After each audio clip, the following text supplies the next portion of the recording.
जब राज मुकुट होने वाला था तभी मंथरा ने, एक दासी मंथरा थी, मंथरा ने जाकर के महारानी कैकेयी को भड़का दिया। अगर तुम ऐसे चुपचाप शांति से बैठी रहोगी तो तुम्हारे भारत राज तिलक नहीं हो पाएगा। राम को राज तिलक कर देंगे राजा दशरथ जी। रात दिन उस कैकेयी के दिमाग में भड़कता था कि मेरे जीते जी इस अयोध्या नगरी का राजा राम नहीं बन सकता, बल्कि अयोध्या नगरी का राजा बनेगा तो सिर्फ मेरा बेटा भरत बनेगा।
राम को राज तिलक नहीं करेंगे, राम को 14 वर्ष की वनवास दीजिए और अयोध्या का राज तिलक होगा तो मेरे बेटे भरत को होगा।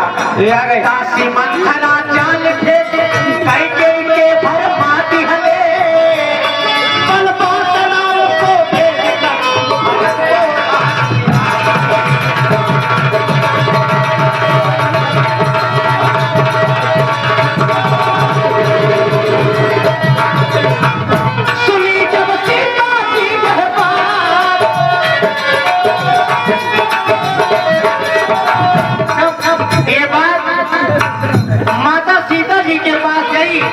कि मेरे स्वामी को 14 बरस के लिए वनवास हुआ है। क्या बात है? और वो अकेले जाएंगे मेरे भगवान, वो जंगल में अकेले जाएंगे, वो भी मैं उनकी दासी, मैं यहाँ रहूंगी राजमहल में। जिस राजमहल के महाराज जंगल में रहे, ये जिंदगी बेकार है। ये हमारे पुरजारी के बाबू सोमल भैया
कर